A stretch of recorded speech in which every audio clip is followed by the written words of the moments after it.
প্রিয় দেশবাসী এবং আমার টিকটকবাসী ভাই বন্ধুরা, আমার বঙ্গবন্ধুর সৈনিকেরা, 5 আগস্টের পরে আমার উপরে 3বার আক্রমণ করা হয়েছে, 2বার আমাকে নির্যাতন করেছে।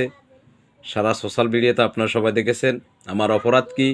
আমি আওয়ামী লীগ করি, এটাই আমার অপরাধ। এর বাইরে আমার কোনো অপরাধ নেই। কারণ দলের যখন সুসময় ছিল তখন আমরা দলের পাশে ছিলাম না।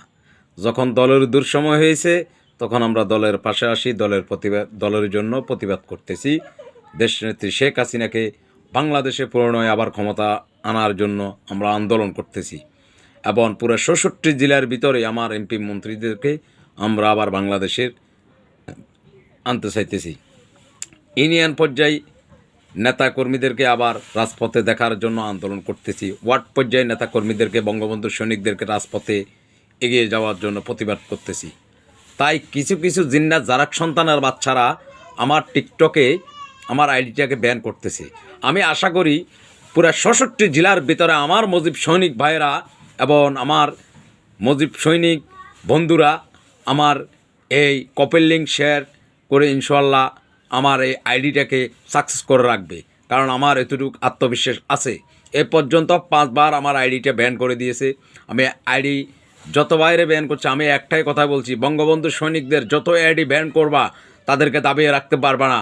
আইডি একটা ব্যান হয়ে গেলে আবার চালু হবে, আবার ব্যান করলে আবার চালু হবে। কিন্তু আমার 66 জেলার মুজিব সৈনিক ভাইরা, আমি যদি কখনো আপনাদের দলের আপনাদের জন্য উপকার করিয়ে থাকি, তাহলে আপনারা আমার আইডিটা ব্যান করে রাখছে ওই জিন্নাত জারাক সন্তানেরা, আপনারা কপি লিঙ্ক শেয়ার এবং এগুলো করে দিবেন।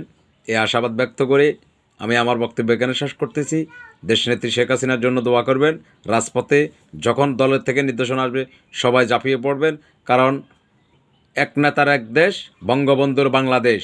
আমরা পাকিস্তানের জিন্নার জারাক সন্তানদেরকে বাংলাদেশ থেকে পিটে বিতাড়িত করে আবার নিত্য নতুন হিসাবে প্রাইম মিনিস্টার শেখ হাসিনাকে ক্ষমতা বসিয়ে আবার নিউ মডেলের বাংলাদেশ তৈরি করে রাখবো ইনশাল্লাহ, আশাবাদ ব্যক্ত করে এখানে আমি আমার বক্তব্য এখানে শেষ করলাম।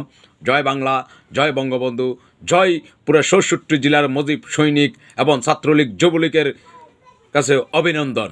আল্লাহ হাফেজ, আসসালামু আলাইকুম।